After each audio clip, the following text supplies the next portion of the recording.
महादेवी हत्तीने भावना जिंकल्या आणि महादेवीला नांदणीमधून साश्रू नयनांनी निरोप देण्यात आलेला आहे। गावकऱ्यांच्या डोळ्यात यावेळी अश्रू दिसत होते, तसंच महादेवी हत्तीच्या डोळ्यातही पाणी आलं होतं। महादेवी हत्तीला वनतारा प्राणी संग्रहालयामध्ये पाठवण्यात आलं होतं। तसंच शिरोळ तालुक्यातील नांदणी इथं लोकांच्या भावना गुंतलेल्या महादेवी उर्फ माधुरी हत्तीला गुजरातच्या अनंत अंबानी यांच्या वनतारा या संवर्धन केंद्रामध्ये पाठवण्यात आलं।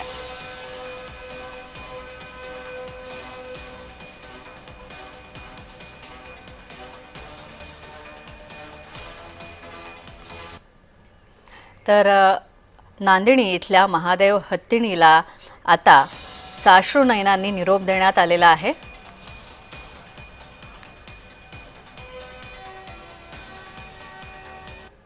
मठाचे मठाधीश भीमसेन स्वामीजी आणि आम्ही सर्व ट्रस्टी मंडळी आणि सर्व श्रावकांनी कोर्टाने दिलेला, सुप्रीम कोर्टाने जो निर्णय दिला की हा हत्ती वनताराकडे सुपूर्द करावा, त्या निर्णयाचा सन्मान करून आम्ही पोलीस प्रशासन आणि वन विभागाच्या मध्यस्थीनं वनताराचे आलेल्या टीमकडे हत्ती सुपूर्द करण्याचा निर्णय घेतला आहे।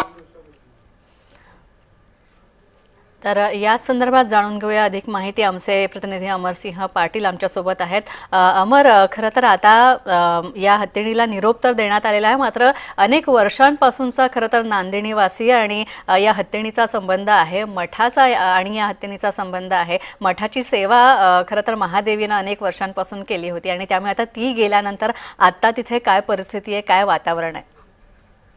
स्नेहा, ज्यावेळेला हत्तीला नेलं काल रात्रीपासून वातावरण शांतता आहे, गावामध्ये पूर्ण शोकांकुल वातावरण असल्याप्रमाणे आपल्याबरोबर बोलण्यासाठी काही जैन बांधव आहेत। काय सांगाल की काल हत्तीने नेलं, आपल्या काय भावना आहेत?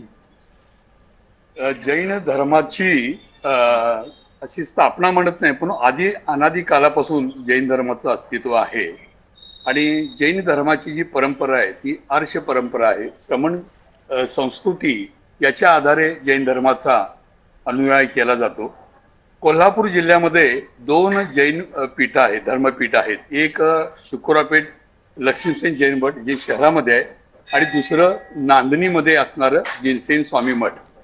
काल जो प्रकार झाला की सुप्रीम कोर्टाने जो अंतिम आदेश दिला त्यानुसार त्या हत्ती जी आहे तिला वन खात्याच्या लोकांनी घेऊन गेलेत आणि गुजरातमध्ये वनतारा या ठिकाणी तो हत्ती ठेवण्यात येणार आहे। तर याबद्दल जो काय प्रक्षोभ झाला तो प्रक्षोभ होणं स्वाभाविक आहे, परंतु कायदेशीर मार्गाने होणं गरजेचं आहे। हिंसक मार्गाने अजिबात मी मान्यता देणार नाही, परंतु लोकभावना ही सर्वश्रेष्ठ भावना असते। कायद्याच्या दृष्टिकोनात बघितलं तर कायद्याने जो निकाल दिला त्यांच्या अर्थाने तो योग्य असेलही, पण लोकभावना आणि धर्मभावना जी आहे ती सर्व स्थानी असावी, ती असली पाहिजे। कारण जैन धर्मामध्ये कुठल्याही धार्मिक कार्यक्रमामध्ये हत्तीचं स्थान खूपच पवित्र आहे आणि हत्तीला शुभ मानलं जातं।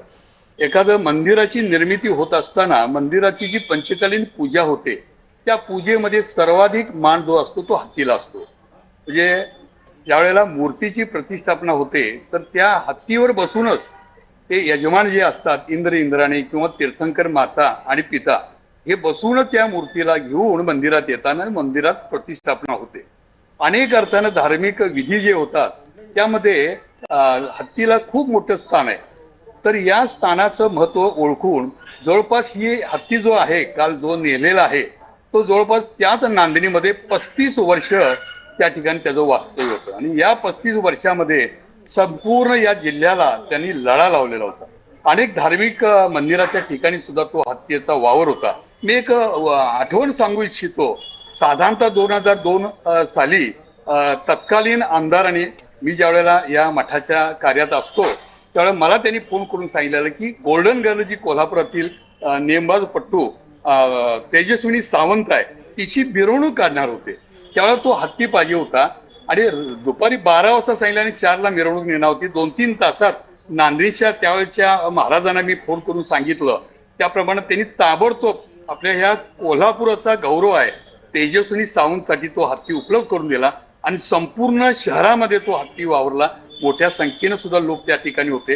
म्हणजे अशा वेळेला सुद्धा त्या हत्तीचा मान जो आहे तो सर्वांसाठी या नांदणीच्या पीठाने ठेवला होता. आणि हत्ती हे खऱ्या अर्थानं बैलचं जैन धर्माची जी परंपरा आहे. आणि यासाठी नक्कीच. माझी एक विनंती आहे की आता सुप्रीम कोर्टाने निकाल जरी दिला असला तो अंतिम आहे, मान्य करावंच लागेल आपल्याला. तो मान्य सर्वांनीच केलेला आहे.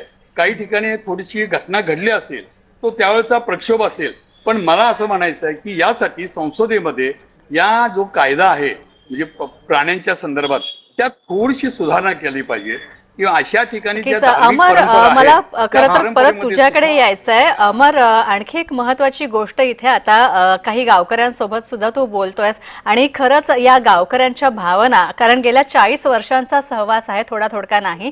आणि अखेर कायद्याची लढाई जी आहे ती कायद्यात ही लढाई जिंकलेली आहे. भावनांची जी लढाई आहे त्यात कायद्याची सगळ्यात जास्त जीत झालेली आहे. काय माहिती आहे? नक्कीच या संदर्भात आपण अधिक माहिती तुझ्याकडनं जाणून घेऊ अजय, पण तुर्तास धन्यवाद. थेट